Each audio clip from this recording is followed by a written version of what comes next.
The train from Boston deposited me at Kingsport Station on a Tuesday morning in late September, when the maples along Federal Street had begun their turn toward rust, and the salt wind carried that particular chill that warns of early winter.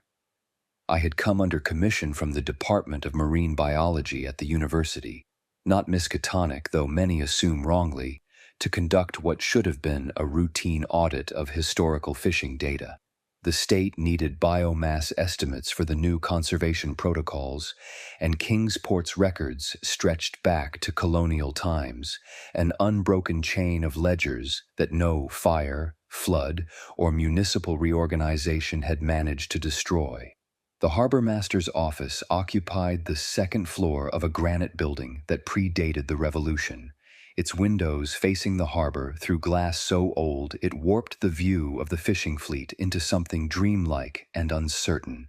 The harbormaster himself, a Mr. Elias Gedney, received me with the careful courtesy reserved for outsiders who carry institutional authority but lack local understanding.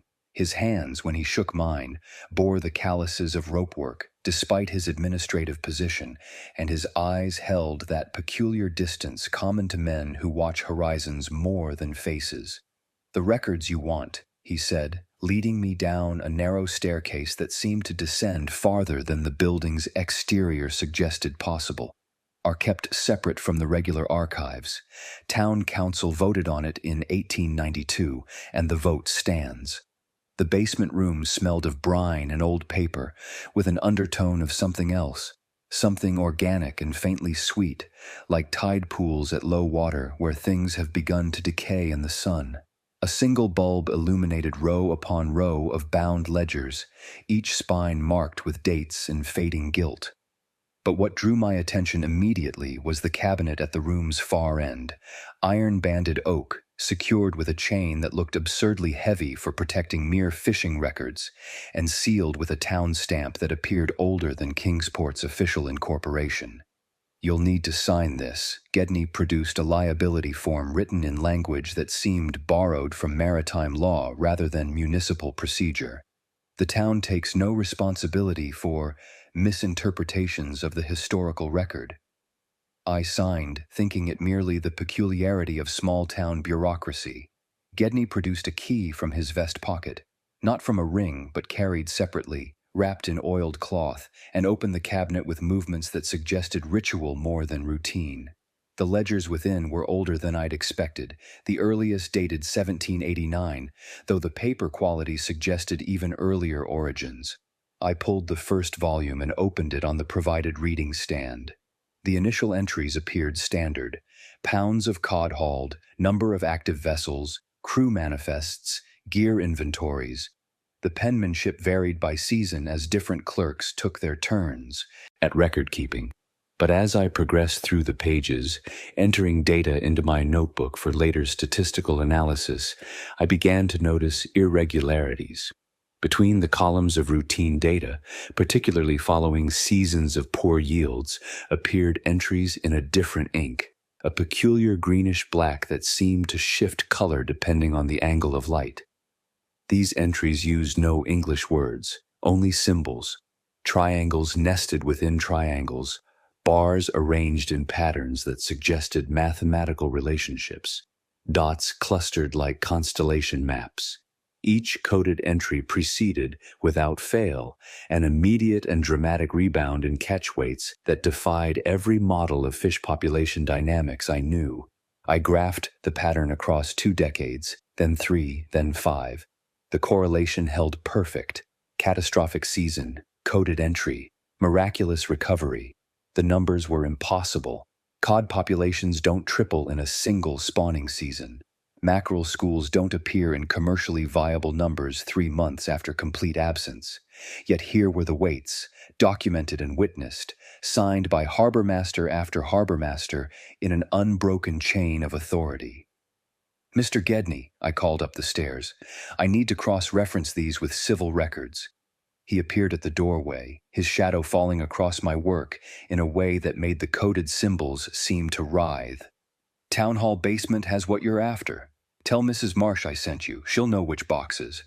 The walk to town hall took me along Water Street, where the old warehouses leaned against each other like drunken sailors, their foundations settled unevenly into harbor fill that had been laid down in the 1790s.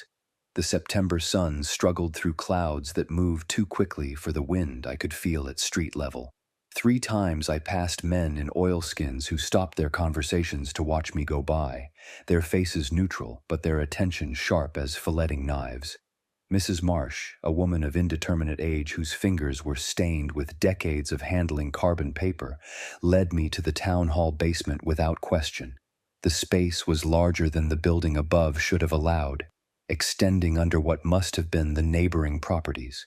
She brought me boxes of council minutes, their pages foxed with age and occasionally stuck together with what looked like dried salt spray, though we were too far from the water for that to make sense.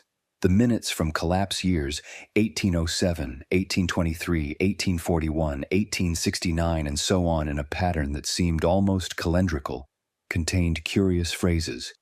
Special supplications to be made at the Shoals. Charters granted for the necessary observances. Sealed contributions approved by unanimous vote. No record of amount or recipient. In 1823, following a season so poor that federal records showed Kingsport applying for disaster relief, the council minutes contain this. The binding being older than the king's writ, we acknowledge its precedence in matters of the deep harvest. A torn page from 1841, clearly ripped from the ledger and then hastily pasted back, bore a partial sentence in a shaking hand. Witness the return of the markers, and hereby pledge the town's continuance to.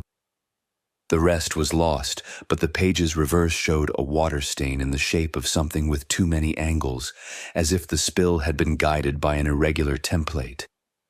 I requested parish records next, thinking to track population changes that might correlate with the fishing patterns. Mrs. Marsh's expression tightened, but she brought them. The baptismal record showed nothing unusual, but the burial sections made me set down my pencil and stare. Entire crews were listed as lost with witnesses present, no signal sent. The paradox of it, how could they be witness lost if no distress signal was sent, repeated through decades? The witness signatures included a succession of harbor masters and, consistently, someone titled simply Recorder, an office I had seen in no other New England town's administration. "Mrs. Marsh," I asked, "what's the recorder's office?" She was already climbing the stairs, her back to me. Older than the selectmen, older than the charter. Best not to ask what doesn't need answering. I photocopied what I could, though several pages seemed to resist the machine, coming out black or strangely distorted, as if the copier's light had bent around certain words. Back at the harbormaster's office, I found Gedney waiting with a second room of records he hadn't initially shown me. Unfiled manifests, loose papers, and what appeared to be private logs donated by fishing families over the years. Several captains had recorded departures to a location marked only as Outer Shoals, with no bearings, no longitude or latitude, just that name and a symbol, always one of the 3 from the coded entries. The manifest showed cargo marked cask with weights that didn't match any standard barrel size. The timing of these voyages corresponded exactly with the coded entries in the main ledgers. Returns from these trips listed catches that exceeded the documented gear capacity of the vessels involved, sometimes by factors of 3 or 4. A folder marked penalties and forfeitures contained enforcement actions I couldn't match to any statute. Confiscation of gear, yes, loss of fishing privileges, certainly, but also exclusion from council for violations of unspecified protocols, and one recurring phrase that chilled me, cast over the line. There was never an explanation, only the recorder's signature. The same signature, impossibly, across a span of 200 years, as if the office itself signed rather than the person holding it. I returned to the oldest ledger, running my fingers along the spine until I found what I'd suspected, pages glued together, the adhesive so old it had become brittle as dried kelp. Using techniques learned from dealing with damaged manuscripts at the university, I carefully steamed the seam open over several hours, photographing each revealed layer.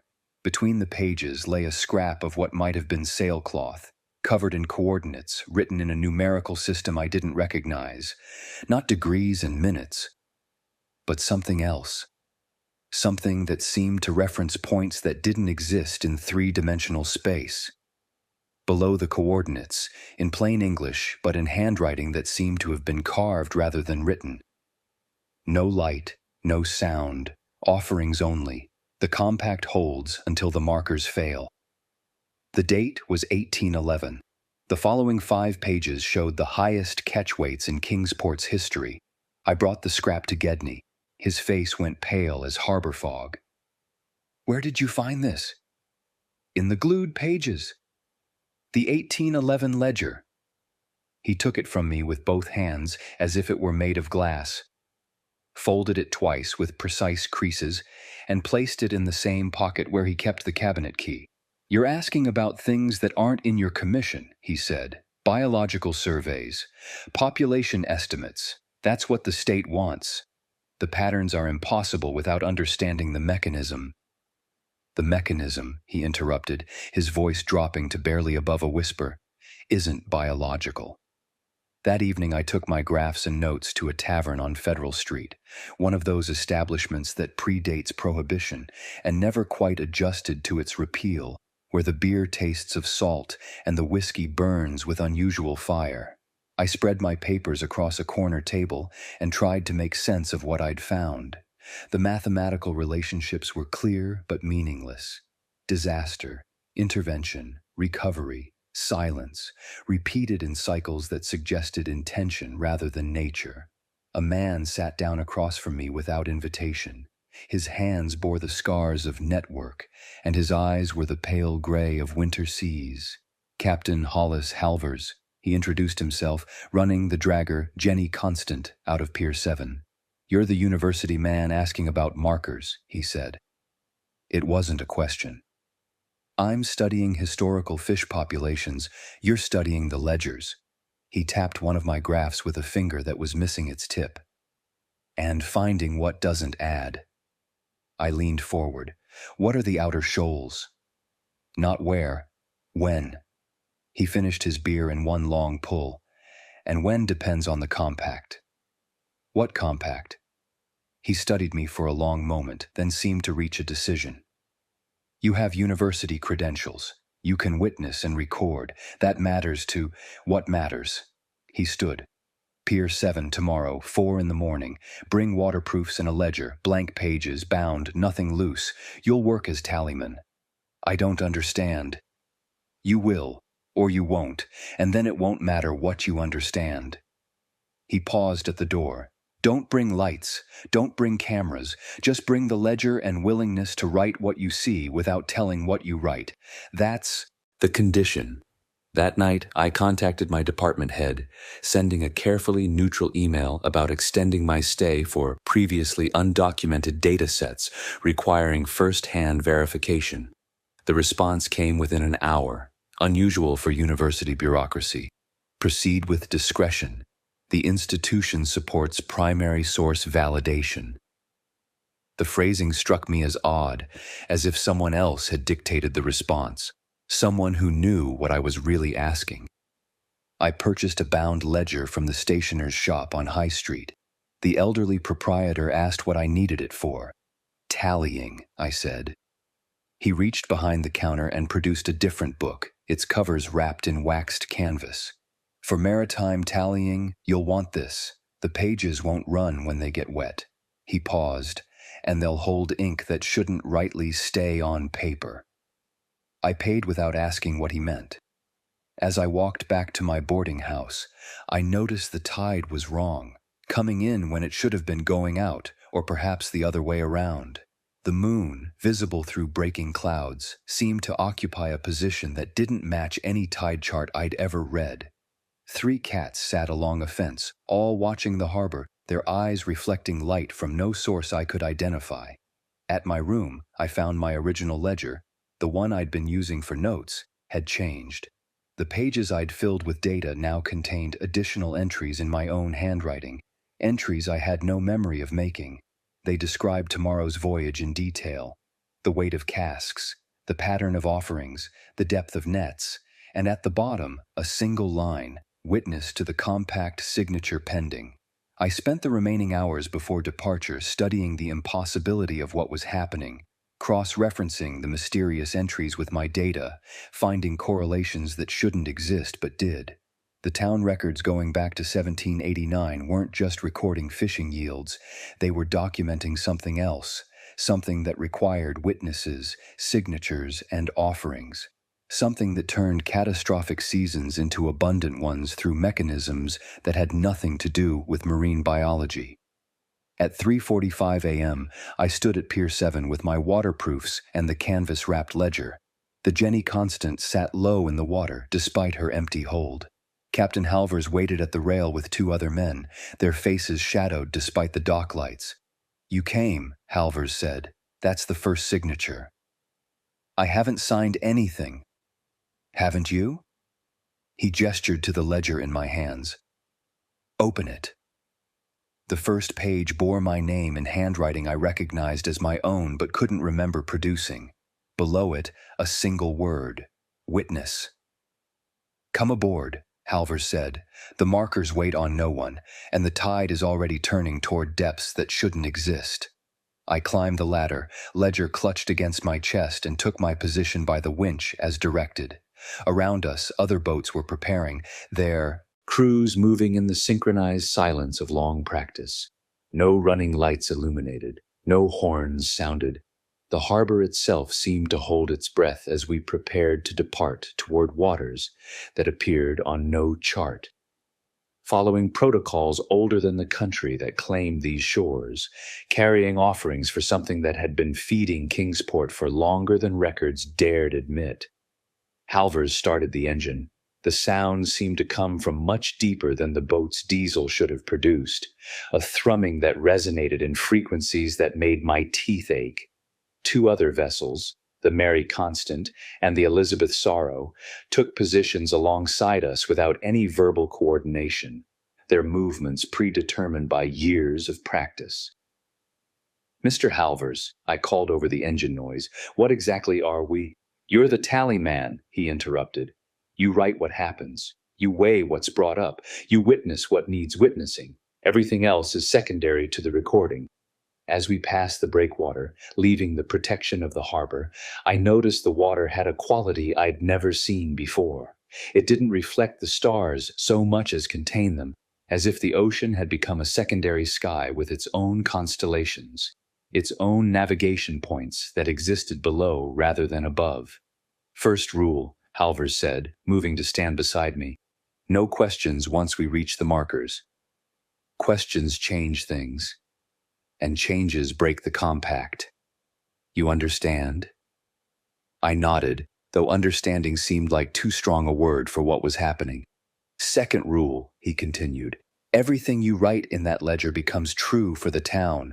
Not true like facts are true, but true like promises are true. Binding true.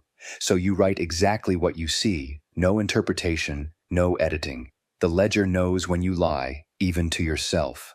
The other boats had begun to pull ahead, and I noticed their crews were bringing casks up from below, each one banded with iron and marked with the symbols I'd found in the old records: triangles, bars, rings, each in specific patterns that seemed to indicate contents or purpose. "Third rule," Halvers finished, his voice dropping low enough that I had to lean in to hear over the engine.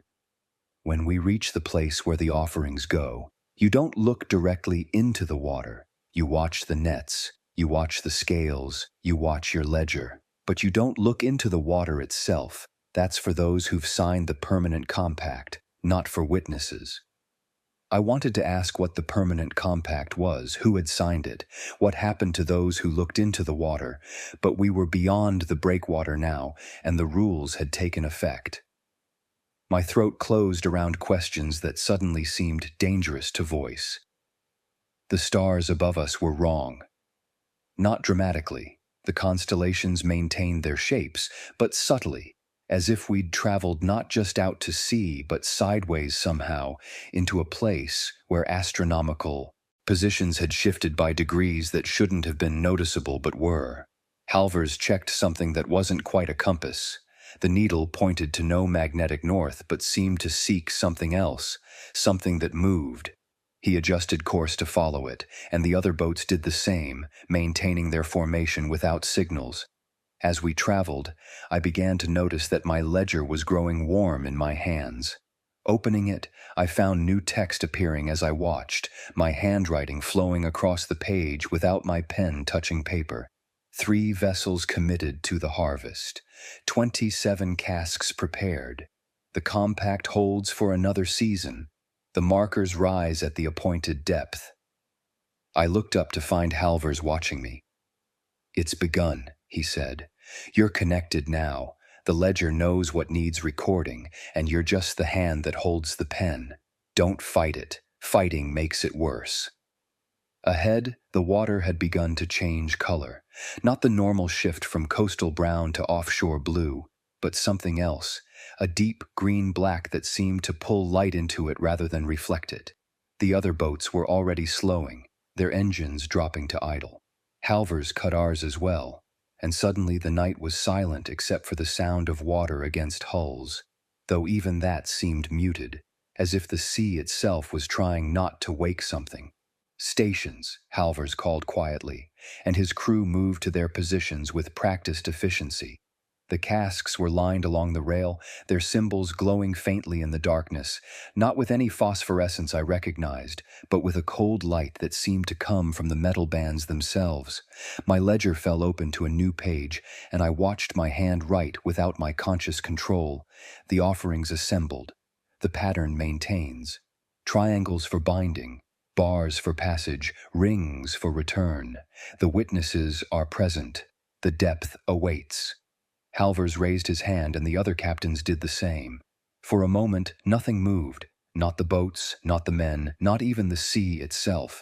Then, in perfect unison, they brought their hands down, and the crews began rolling the casks overboard in a specific sequence I found myself recording without watching. Triangle, triangle, bar, ring, bar, triangle, ring, ring, ring. Each cask sank immediately, pulled down by weight that seemed greater than iron bands and wood should account for. And as each one disappeared, a sound rose from below. Not a splash or gurgle, but a resonance, as if the casks were striking something solid far beneath the surface, something that rang like a bell, but with harmonics that hurt to hear. "Nets," Halvers ordered, and the crew deployed them, not cast wide as for normal fishing, but lowered straight down, weighted and guided by ropes that had been marked with the same symbols that decorated the casks. My hand was moving faster now, recording weights, depths, tensions on the lines, all in measurements I didn't recognize, but somehow understood. The ledger was filling itself through me, and I was both author and audience to information that bypassed my conscious mind entirely. The nets grew tight, then tighter, straining against something below. The winch engaged, gears grinding with effort that seemed disproportionate to any possible catch. And then the nets began to rise, and with them came the first of what I would see that night. The first proof that Kingsport's prosperity came from no normal fishing grounds, no natural populations of cod or mackerel. But that revelation, like all revelations that matter, would come in its own time. For now, there was only the recording, the witnessing, the careful documentation of transactions that had been occurring since before the town had a name, before the country had laws, before humanity had words for the things that lived in the deepest places, and occasionally, for the right offerings, shared their abundance. The winch strained against its mountings, and Halvers called for all hands. I set down my ledger, or tried to. It remained fixed to my hands as if glued there, and I found I could work the winch one-handed while still writing, my body performing impossible contortions that felt entirely natural in that unnatural moment. "Steady," Halvers called. "It's testing the new witness. Don't show fear. Fear breaks the compact." I wanted to say I wasn't afraid, but that would have been a lie, and lies, apparently, broke the compact too, so I simply continued recording, documenting whatever was rising from depths that shouldn't have existed, preparing to witness whatever transaction had kept Kingsport fed for over 2 centuries. The water around the nets began to foam, but it was the wrong color, not white but a deep purple-black, like wine mixed with oil.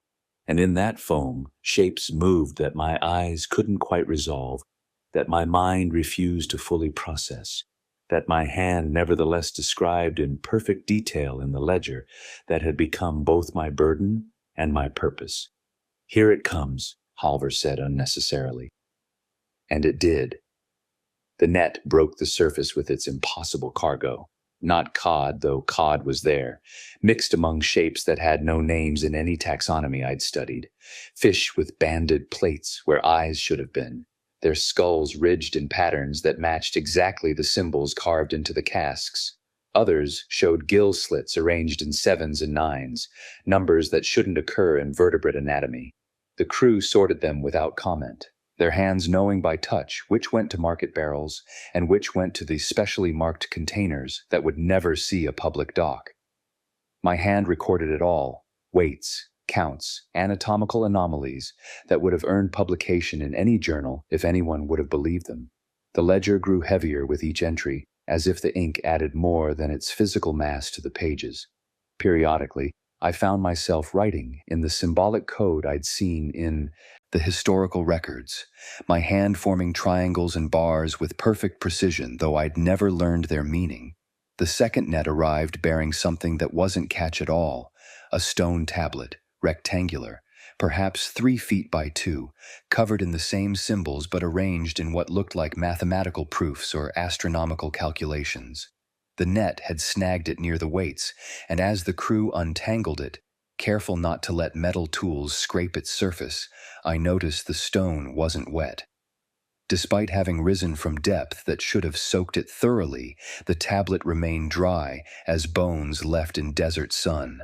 Halvors ordered it wrapped in canvas and lashed to a cradle they'd prepared beforehand.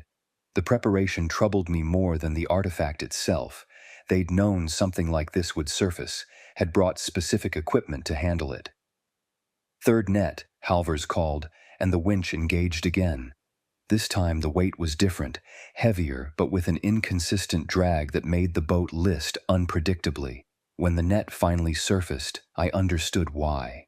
Bones, but not from any whale or known marine creature. Too regular in their spacing, too jointed in ways that suggested engineering rather than evolution.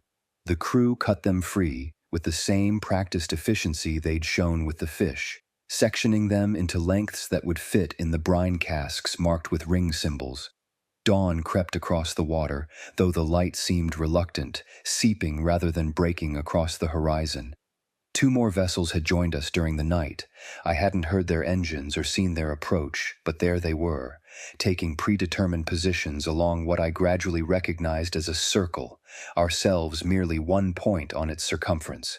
The captains communicated through gestures that weren't quite sign language, more like the hand signals of auction houses or commodity exchanges, denoting quantities and sequences. Following their silent choreography, each vessel began lowering casks in rotation. Triangles from the schooner Sarah's Dream, bars from the converted trawler, Ipswich Lady, rings from ourselves. The pattern had meaning. My ledger hand wrote formulas as the casks descended, mathematical relationships between the symbols that suggested harmonics, resonances, carefully calibrated frequencies of offering. When the last cask entered the water, all 5 captains pointed to the circle's center. The crew stepped back from the rails, some making gestures that might have been religious if any religion had symbols. Like those they traced in the air, the water at the center began to depress, not in a whirlpool's spiral but straight down, as if someone were pressing a massive thumb into the ocean's surface. No wind accompanied this depression, no current. The boats held their positions without anchor or engine, fixed in place by something that had nothing to do with seamanship. My ledger filled itself with observations I wasn't consciously making. water temperature dropping by degrees that shouldn't register on human skin, electromagnetic variations that shouldn't be detectable without instruments, gravitational anomalies that suggested mass distributions incompatible with terrestrial physics. My education in marine biology had included enough oceanography and physics to recognize impossibilities, but not enough to explain them away. The depression deepened until we could see into it. Not dark as ocean depths should be, but lit from below by a phosphorescence that came in pulses, like breathing made visible. And then, rising from that unnatural illumination, came the markers themselves. Stone pylons, each perhaps 20 feet in circumference, broke the surface at 5 points around the depression. They rose until their tops stood a man's height above the water, then stopped. Carved into their surfaces were the familiar symbols, but also something more. Maps, perhaps, or circuit diagrams, or stellar charts drawn by astronomers who understood different skies. The pylons had been below for so long that things grew on them, but not barnacles or kelp.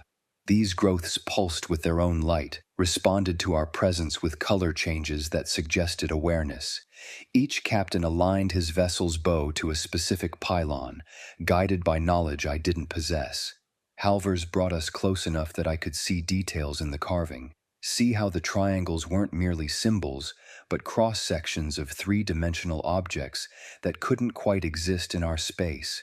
How the bars represented intervals in some cosmic scale that had nothing to do with human measurement.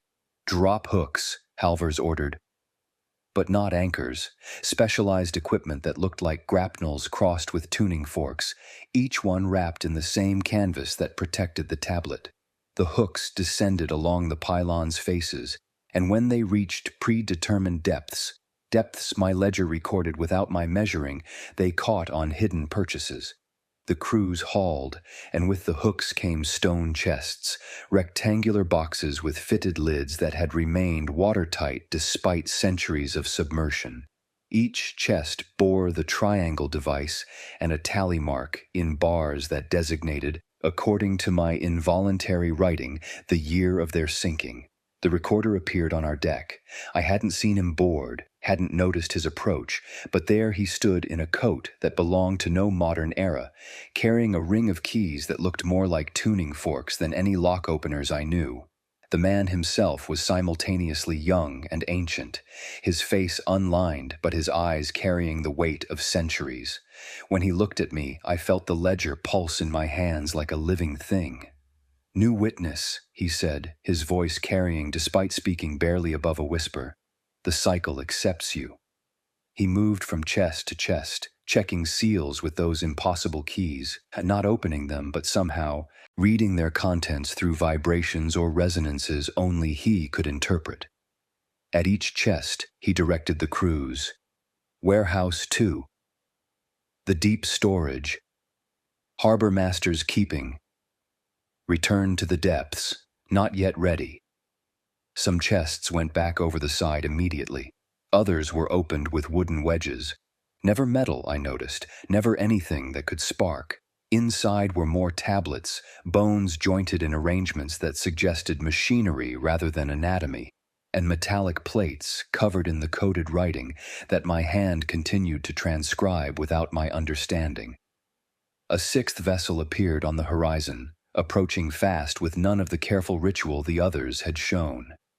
Its crew wore new oilskins, carried modern equipment, and most damningly, ran with full navigation lights blazing.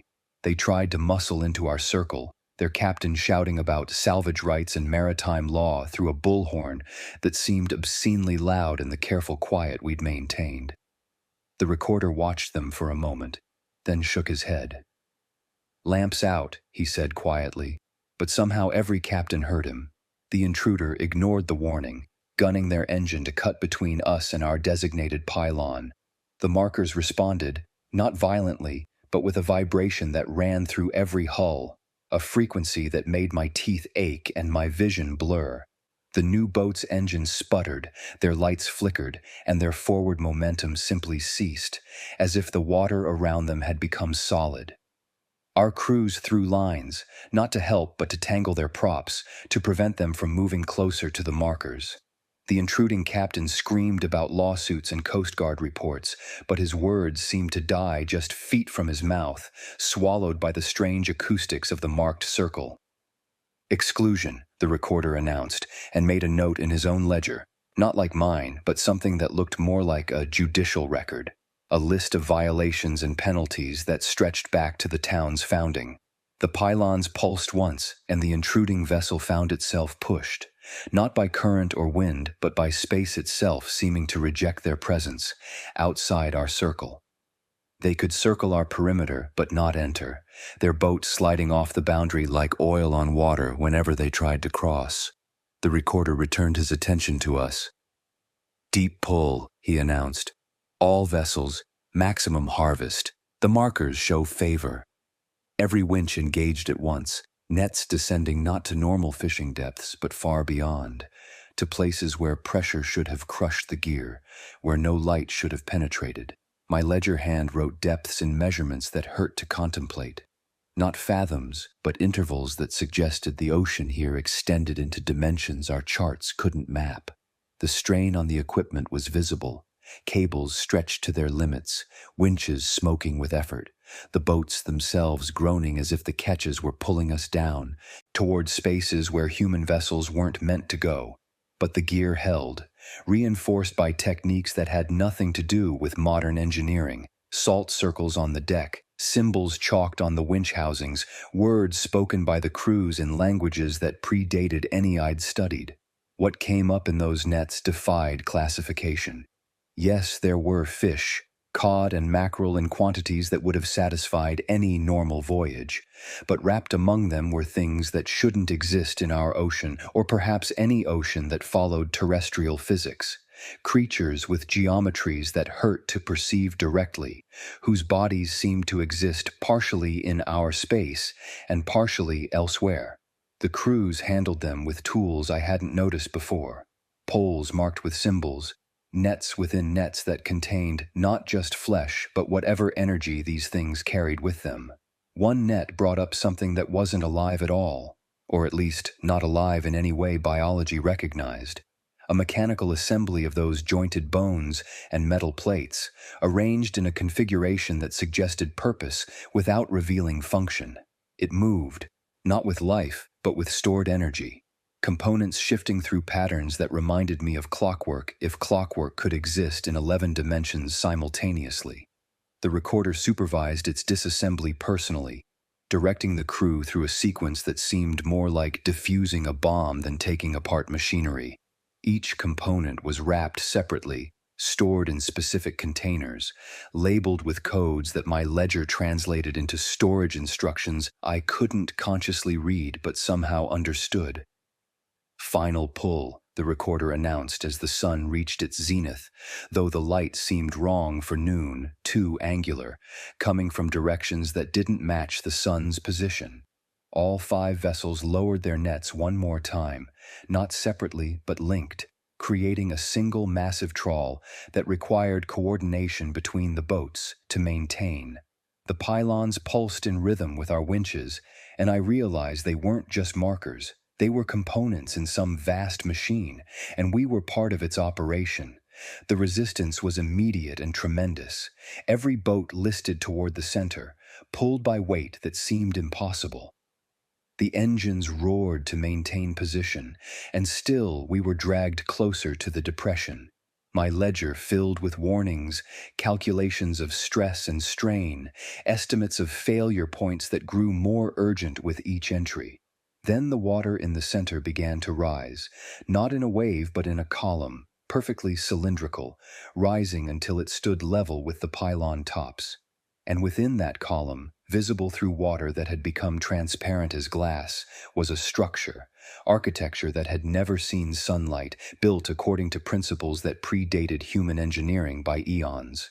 The crews didn't look directly at it, they'd been trained not to, but I couldn't help myself. My eyes, freed from the wisdom of their experience, took in details that my mind couldn't properly process, but my hand nevertheless recorded. Angles that didn't sum to values possible in 3-dimensional space. Surfaces that were simultaneously convex and concave, doorways that opened onto rooms larger than the structure containing them. The recorder snapped his fingers, and my attention broke. Blood ran from my nose. I hadn't noticed it starting. Several crew members steadied me while never taking their attention from their work. New witnesses always look, Halvers said quietly. Most don't look twice. The structure sank back into the depths, but not before disgorging our payment, if payment was the right word for what filled our nets. The fish came in quantities that would have bankrupted any market through oversupply, but that wasn't what mattered. Among them were more tablets, more mechanical assemblies, more containers sealed with wax and marked with warnings in the symbolic code. We hauled until our holds could take no more, until even the deck space was filled with carefully segregated cargo. The intruding boat still circled our perimeter, its captain now silent, his crew watching with expressions that suggested they'd seen enough to reconsider their intentions. "Cycle closes," the recorder announced. He opened his ledger, that judicial record, and showed a page to each captain. They signed or made marks, and as each one did, their designated pylon began to sink. When the last signature was complete, the depression flattened, the waters returned to their normal opacity, and we were simply 5 fishing boats in the Atlantic, heavy with catch, with nothing to mark the space as special except the GPS coordinates that wouldn't work if anyone tried to return without the proper offerings. The voyage back to Kingsport took place in normal space, or at least space that felt more normal. The intruding vessel followed at a distance, perhaps hoping to document our return, to find evidence of whatever they thought we'd been doing. But as we approached the harbor, fog rose, thick, impenetrable, moving against the wind. It swallowed them but parted for us, guided by the tablets on our decks, or the symbols on our hulls, or simply by the compact itself recognizing its servants. The dock crew that met us wore no uniforms, bore no company insignia, but moved with the coordination of long practice. They unloaded our cargo in a specific order: market fish to the public warehouses, everything else to buildings that didn't appear on any city planning documents. The tablets went to a loading dock I'd never noticed before, despite having walked past that warehouse dozens of times. The mechanical assemblies disappeared into a building that seemed to exist only when viewed from certain angles. The recorder supervised everything, his ledger checking against manifests that wrote themselves as cargo moved. When a count didn't match, when something was missing, or misplaced, the entire operation stopped until the error was corrected. The precision wasn't just administrative, it was ritual, each movement part of a larger pattern that kept whatever contract governed this trade intact. My ledger was taken from me, its pages removed and filed in the harbormaster's office, in a cabinet that matched neither wood nor metal, but seemed made from the same material as the tablets. Gedney handled the pages with gloves, filing them according to a system that had nothing to do with dates or alphabets. "Your next voyage is already scheduled," he informed me, showing me the blank ledger that would be mine until then. Sure enough, though I'd just watched my previous work be filed away, new pages already bore my handwriting, describing tides that hadn't yet turned, catches not yet made, offerings not yet chosen. "I need to report to the university," I said, though even as I spoke, I knew how hollow the words were. "Report what?" Gedney asked. "That fish populations exceed sustainable models? That Kingsport's prosperity comes from sources that can't be photographed or documented? That you've signed your name to something you don't understand and can't escape?" He was right, of course. What could I tell my department that wouldn't result in either disbelief or investigation that would threaten the compact? The town's survival depended on secrecy, not because the truth would be disbelieved, but because it would be believed by the wrong people, people who would come with modern equipment and scientific methods and break the careful patterns that had sustained this trade for centuries. "The next offering is in 3 days, Gedney continued. "High tide, new moon. The markers will be deeper. They always are for new witnesses, testing your commitment. You'll need to prepare." He handed me a parcel, clothes that weren't quite modern, treated with substances that weren't quite waterproofing, marked with symbols that weren't quite visible unless you knew how to look. "What happens if I refuse?" I asked. "The ledger already has your name. The compact recognizes you as witness. Refusal doesn't break your obligation. It just changes how you fulfill it." I thought of the phrase I'd seen in the old records, "cast over the line." I thought of the intruding boat, unable to enter our circle no matter how they tried. I thought of the structure I'd glimpsed in that impossible column of water, and how my nose still bled when I tried to fully recall its details. 3 days, I agreed. That night I sat in my boarding house room, studying the new entries in my ledger, trying to understand the patterns behind the offerings and harvests. The mathematical relationships were there, clear as constellations to eyes that knew how to see them.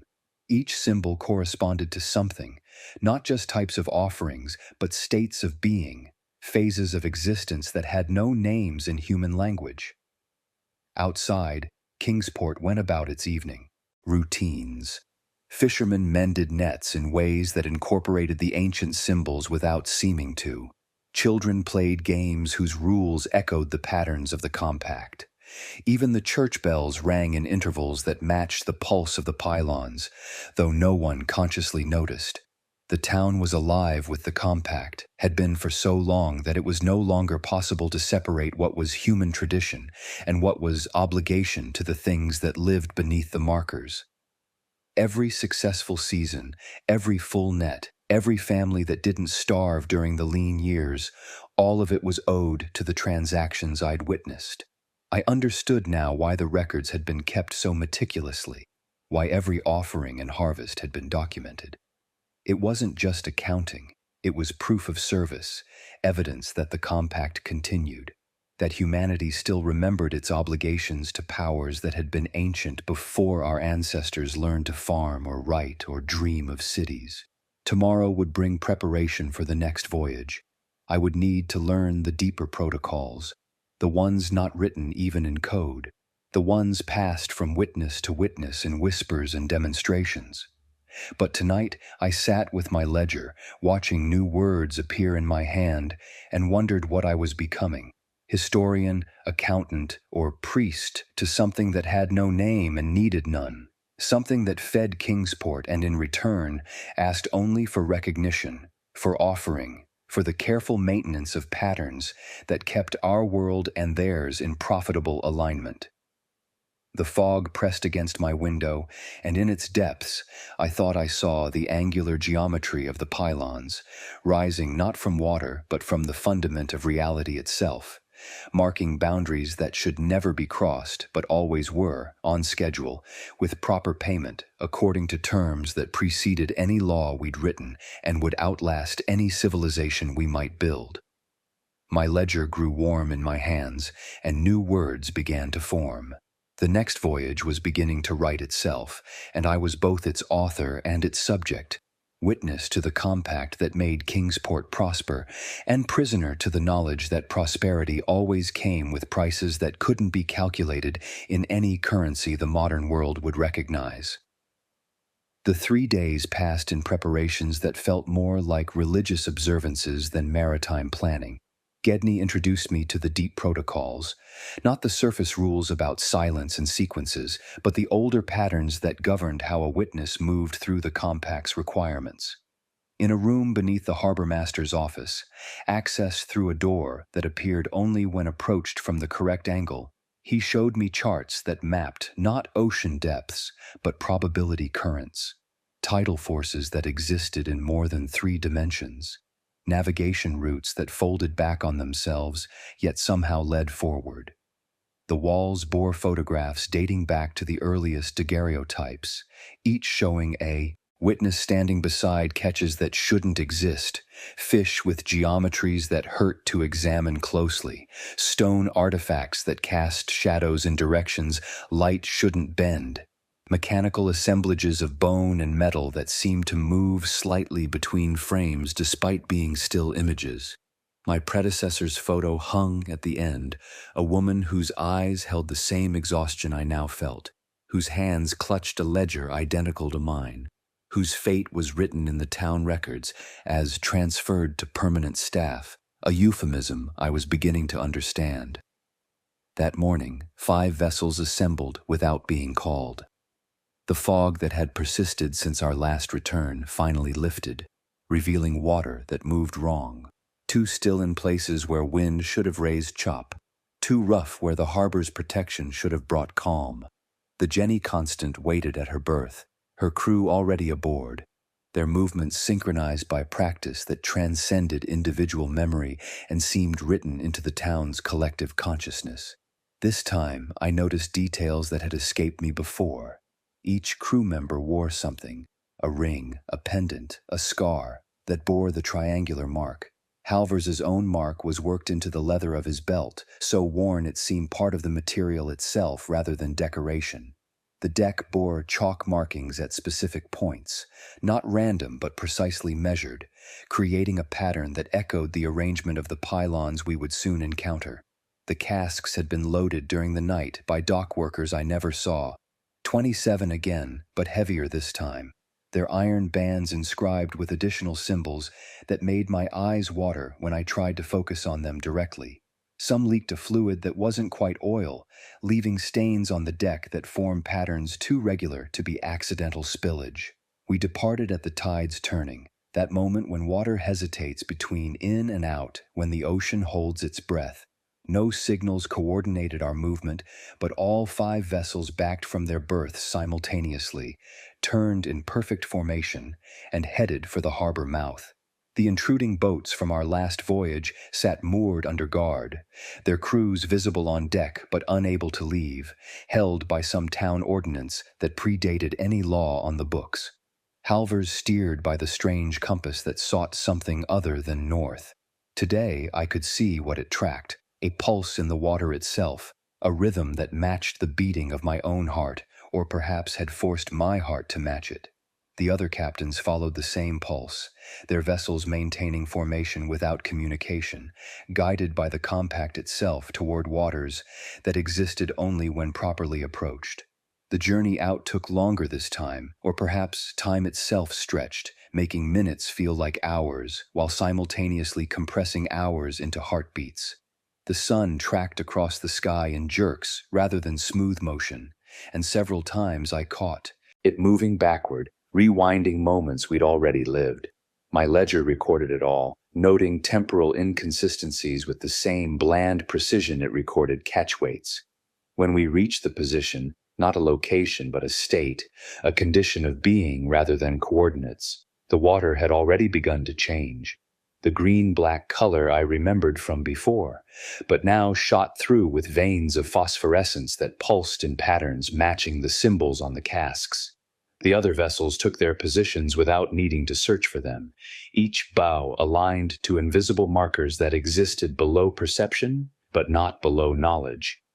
"Deep protocols," Halvers announced, his voice carrying despite barely speaking above a whisper.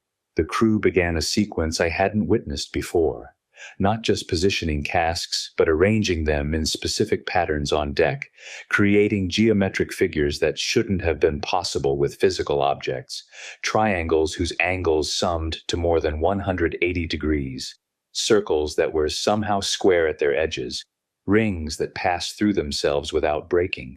My attempts to sketch these arrangements produced only headaches and pages that wouldn't hold ink.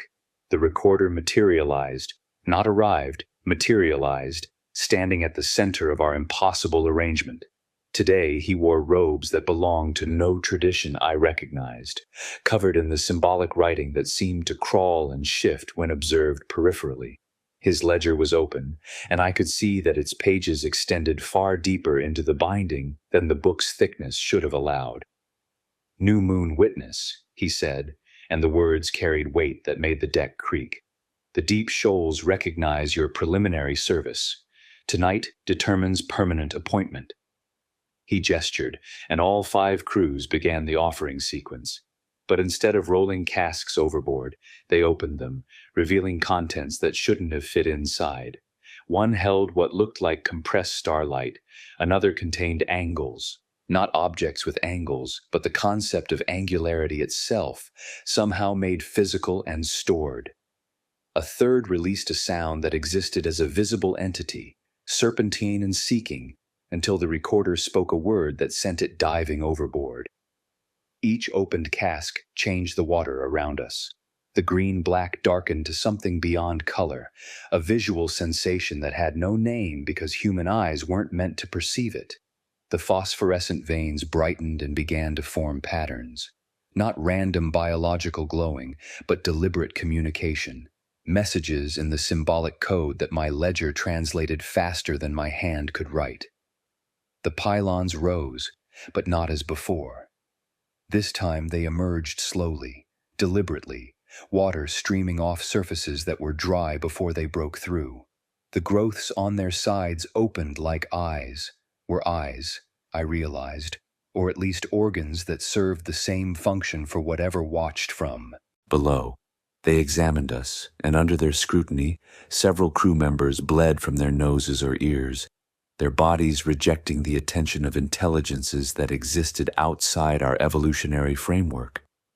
5 pylons became 10, then 20, rising in concentric circles with our vessels at cardinal points of something that was more than a circle, a mandala, perhaps, or a circuit diagram for machinery that operated on principles we called magic, because we had no better word for technology that preceded our universe's physical laws. The recorder opened his ledger to a page that showed not writing, but a map, 3-dimensional despite being drawn on flat paper, showing depths that extended below the ocean floor, below the continental shelf, below the mantle itself, into spaces that existed parallel to rather than beneath our world. He traced a route with his finger, and the water within our circle of pylons began to descend, not draining but compressing, becoming denser without becoming smaller, until we could see through it like glass. The structure below wasn't the architecture I'd glimpsed before. This was older, more fundamental, not built but grown, or perhaps condensed from possibility into actuality by will alone. Corridors that were simultaneously inside and outside, chambers that contained themselves, stairs that ascended while descending, and moving through these impossible spaces were the things that had always lived there, the entities that had made the compact with Kingsport's founders, or perhaps with the indigenous peoples before them, or perhaps with the first humans, to realize that the ocean was more than water. They didn't have forms in any sense that biology would recognize. They existed as intentions that happened to occupy space, as mathematical equations that had evolved consciousness, as songs that had learned to swim. When they moved, if movement was the right word for transitions between states of being, they left trails in reality itself, temporary distortions that my eyes interpreted as color or motion, but which were actually tears in the fabric of space-time healing themselves. Offerings accepted, the recorder announced. Returns authorized. The crews lowered not nets, but the specialized equipment I'd seen them prepare. Those hooks that were also tuning forks, weighted with stones covered in the symbolic writing. They descended through the compressed water, and where they passed, the impossible architecture became more solid, more present, as if the hooks were translating it into forms we could perceive and interact with. The first retrieval brought up a chest larger than any we'd handled before, its surface not carved but grown into patterns that repeated at every scale. Zoom in on any section and you'd find the whole pattern repeated, infinitely recursive. The recorder supervised its opening with tools that looked more like musical instruments than keys or pries.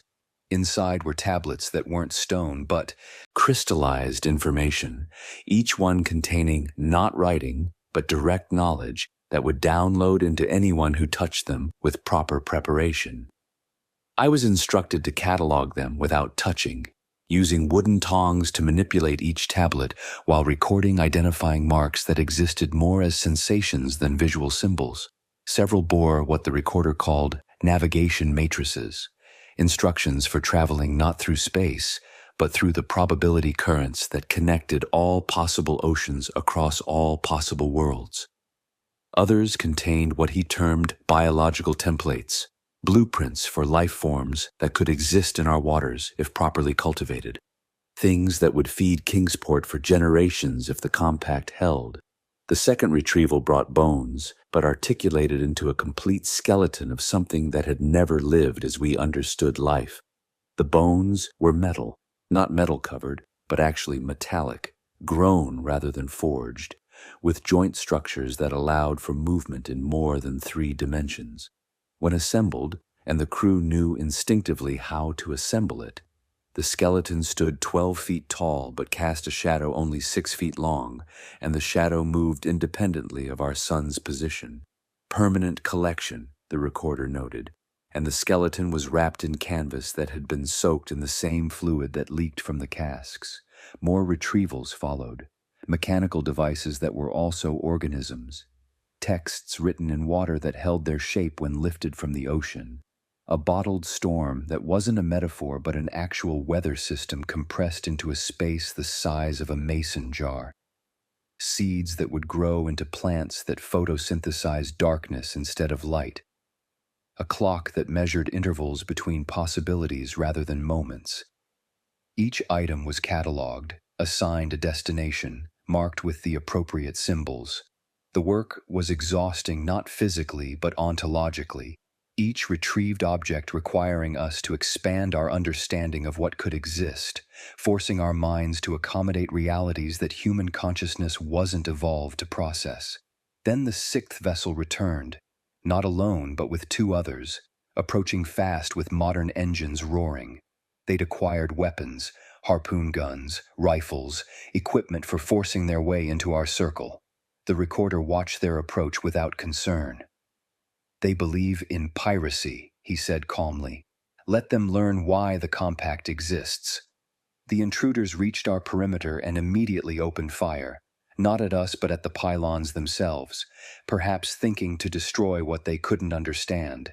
The harpoons struck the stone and shattered, not bounced off but ceased to exist, erased from reality by contact with something that predated the physical laws that allowed iron to exist. One boat tried to ram between 2 pylons. The space wouldn't admit them, not like a barrier, but like the space itself was absent, a gap in existence that their vessel couldn't enter because there was nowhere to enter into. They backed off and tried again, this time firing at us directly. The bullets never reached us. The entities below, the things moving through their impossible architecture, reached up through the compressed water and plucked each projectile from its trajectory, examining them with senses we didn't have names for, then discarding them into dimensions where lead and gunpowder had never been invented. "Final warning," the recorder called across the water, his voice somehow reaching them despite the distance and engine noise. The lead intruder responded by throwing lit dynamite toward the nearest pylon. The explosion never came. Instead, the dynamite disappeared into the compressed water and reappeared inside their own engine room, not transported but having always been there. The timeline rewritten so that they had accidentally brought armed explosives aboard. The detonation, when it came, destroyed their engine but nothing else, surgical in its precision. "Exclusion confirmed," the recorder noted. "Permanent bar, generational penalty." I watched him write in his ledger and saw the words appear simultaneously in mine. The names of every crew member on the intruding vessels, their children's names, their grandchildren who hadn't been born yet. All banned from Kingsport's waters, from the prosperity the compact brought, from the protection it offered against things that would otherwise rise from the deep and take what they wanted without trade or negotiation. The intruders limped away, their vessels barely seaworthy, their crews terrified by glimpses of what moved beneath us. They would make it to shore. The compact ensured that, prevented deaths that would bring investigators, but they would never return, and their descendants would find themselves unable to approach Kingsport by any route, turned away by coincidences that weren't coincidental, by emergencies that arose whenever they tried to near the town. "Return phase," the recorder announced. The water began to rise within our circle, not flooding but expanding, returning to its normal density. As it rose, it brought gifts, not things we'd fished for but things given freely, payment for maintaining the compact. Fish in numbers that would overflow our holds, but also other things. A navigational instrument that would let Kingsport's fishermen find schools of fish that didn't exist until observed. Seeds for kelp that would grow in poisoned waters and clean them. A formula for boat paint that would prevent the attachment of parasites that hadn't evolved yet but would in coming decades. My ledger recorded it all, but now the writing came not from my hand, but directly onto the pages, as if the book itself had learned to observe and document. I felt myself becoming redundant, a biological appendage to a recording system that no longer needed human interpretation. "Witness transition," the recorder said, standing beside me though I hadn't seen him move. "You've seen enough to understand. Now choose." He showed me 2 pages in his ledger. One showed my name among the temporary witnesses, those who served for a period and then were released, their memories edited to remove specifics while leaving a vague sense of importance, of having participated in something crucial but indefinable. They returned to their universities, filed reports about unusual but explainable fishing practices, and lived normal lives, never knowing how close they'd come to understanding the true nature of reality. The other page showed my name among the permanent witnesses, those who became part of the compact itself, not serving it but embodied in it. They didn't leave Kingsport because leaving would mean abandoning part of themselves, the part that had meshed with the recording system, with the ledgers that documented transactions between our world and theirs. They lived in the town, aged slowly, if at all, and gradually became less human and more function, less person and more process. "Decide now," the recorder said. "The tide won't wait."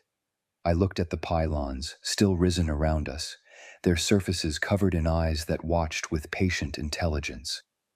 I looked at the compressed water, where entities that might have been gods or might have been bacteria, magnified beyond scale, swam through architecture that preceded Earth's formation.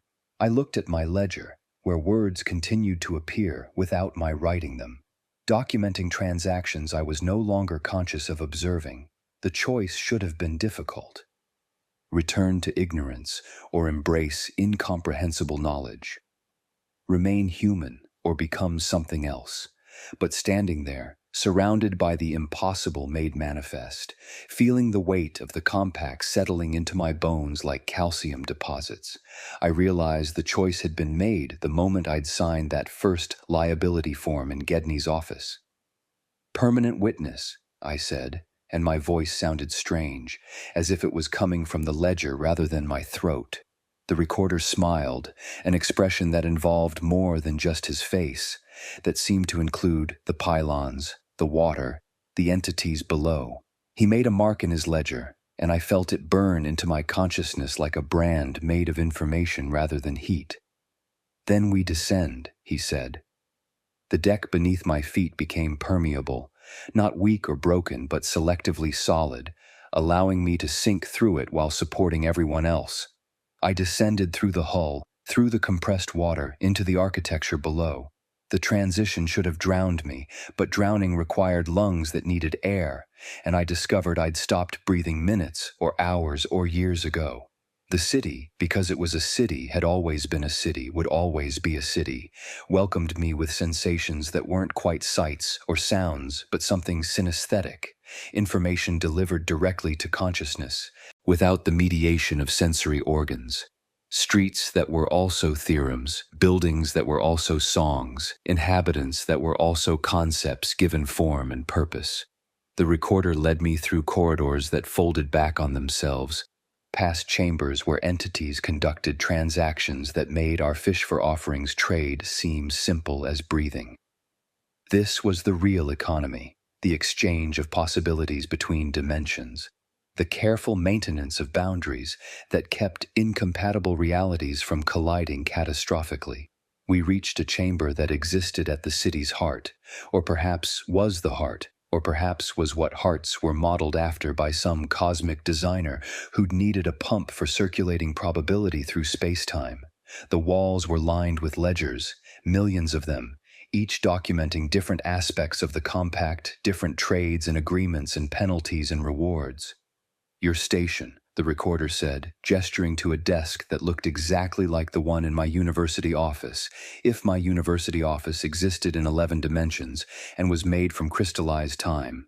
My ledger flew from my hands and took its place among the others, but I felt no loss because I was still connected to it, would always be connected to it. Every word it had recorded was part of me now. Every transaction witnessed had become a memory indistinguishable from my own experiences. "You'll surface when needed," the recorder explained.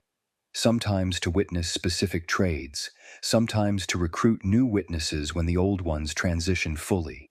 You'll age, but slowly, and eventually you'll forget you were ever anything other than a function of the compact." He showed me the records of previous witnesses, their names familiar from Kingsport's history. The woman in the photograph had been here for 60 years, though only 5 had passed on the surface. The man before her had lasted 2 centuries before transitioning fully into the recording system, becoming pure information, pure observation, no longer needing even the fiction of a human body to anchor his consciousness. "Why?" I asked, the question emerging despite the rules against questions. "Because someone must," the recorder replied. "Because the alternative is chaos, entities rising without restraint, taking what they need without exchange, treating your reality as just another resource to be consumed. The compact maintains balance. We trade because trade acknowledges both parties as real, as worthy of consideration. Without witnesses, without records, there's no trade, only predation." Above us, I could feel the boats preparing to return to Kingsport. The pylons were sinking, the water returning to normal opacity, the impossible architecture fading from human perception. But I remained below, in the space between spaces, learning to read the deeper records, understanding the true scope of what I'd become part of. Time passed differently here. I watched decades of trades, saw the patterns that emerged across centuries, understood how carefully the compact maintained itself against forces that would destroy it.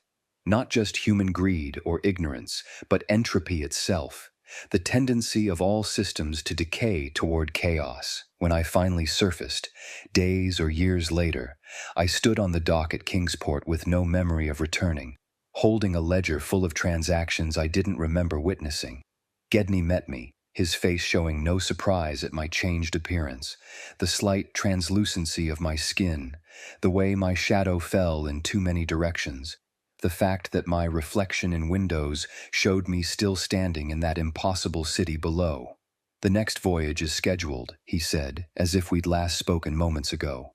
I nodded and walked to the boarding house that had become my permanent residence, the room that existed simultaneously here and below, where I could sit at a desk made of wood, while also sitting at one made of crystallized time, recording transactions in both places at once. The town continued around me, its people living lives made possible by the compact, never questioning why their nets stayed full when neighboring ports struggled, never wondering about the warehouse workers who moved too smoothly, the city council that met in chambers that didn't appear on any building plan, the church bells that rang in harmonics that shouldn't exist. I write this account in both ledgers simultaneously, the one that exists in Kingsport and the one that exists below. In one, it's a record of impossible events that no one will believe. In the other, it's just another transaction, another witness documenting the price of prosperity, the cost of keeping the deep things fed and friendly. My name appears in both books now, my human name in one, and in the other, a symbol that represents my function in the compact, a glyph that means witness who records the transition between states. I'm learning to answer to both, to be both, to exist in the space between human and function, between observer and observed. Tomorrow there will be another voyage. The boats will form their circle, the pylons will rise, offerings will descend, and payments will surface. I'll stand on deck with my ledger, recording weights and measures, but I'll also be below, in the city that exists in the spaces between water molecules, documenting the real transactions that keep our world and theirs in profitable balance. The compact holds. It has always held. It will hold until the stars burn out or the ocean boils away or humanity transcends its need for flesh and fish. And there will always be witnesses, always be recorders, always be someone standing at the intersection of possible and actual, writing down the terms of trade between what is and what should never be but nevertheless exists. Kingsport prospers, the fish run heavy, the ledgers fill with their impossible data, and somewhere between the surface and the deep, between human and other, between witness and testimony, I continue to write, continue to record, continue to become what the compact requires, not a person who documents transactions, but a transaction that documents itself, a living ledger of the ongoing negotiation between our reality and theirs. The fog rolls in from the harbor, and in its depths, I see the pylons rising, always rising, marking the boundaries that must never be crossed except on schedule, with proper payment, according to terms older than language and more binding than any law we've ever written or ever will.